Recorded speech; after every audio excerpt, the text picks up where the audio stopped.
30 August 1773 हाच तो काळा दिवस पुण्यानं बघितला.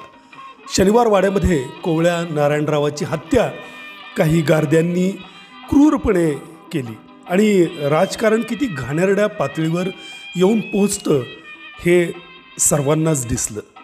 माधवरावांच्या मृत्यूनंतर आपोआपच पेशवेपद त्यांच्या नारायणराव या भावाकडं आलं. पेशवेपदापासून 2दा डावललं गेल्यामुळं काहीशा चिडलेल्या रघुनाथरावांनी लहरीपणे वागण्यास सुरुवात केली. त्यातच त्यांनी मग बंड करण्याचं ठरवलं आणि नारायणरावांना पकडा, अटक करा अशी आज्ञा काढली. मात्र असं म्हणतात की आनंदीबाईनं धराचा मारा केला आणि धचा मा करत ते आज्ञापत्र बदललं आणि खोटं आज्ञापत्र बघून गारद्यांनी नारायणरावांना ठार मारलं.